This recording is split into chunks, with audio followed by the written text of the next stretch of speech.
High, কেমন আছেন আপনারা? তো আমি আজকে চলে এসেছি একটা চোকারের টিউটোরিয়াল নিয়ে।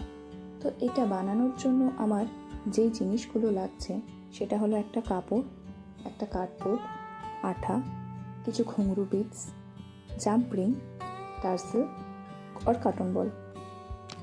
তো সবার প্রথমে আমি কার্ডবোর্ডটাকে একটা পছন্দ মতো শেপ দিয়ে নিয়েছি এবং এতে এই কাপড়টাকে সাইজ করে কেটে আঠা দিয়ে সেট করে নিয়েছি।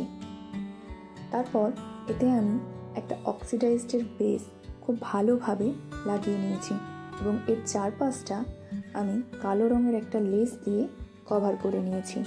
এটাকে কি বলে আমি জানি না, আপনাদের যদি জানা থাকে তো আপনারা কমেন্টে অবশ্যই আমাকে বলতে পারেন।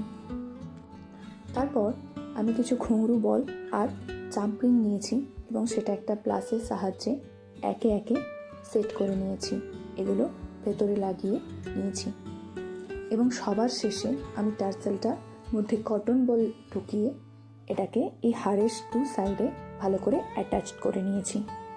ব্যাস আমার তৈরি হয়ে গেল চোকারটা এবং একইভাবে আমি এখানে কানের দুটো দুলো তৈরি করে নিয়েছি। কেমন লাগছে আপনারা অবশ্যই আমাকে জানাবেন। দেখা হচ্ছে পরের ভিডিওতে। আমি আবার খুব সুন্দর সুন্দর হ্যান্ডমেড জুয়েলারির টিউটোরিয়াল নিয়ে আসবো।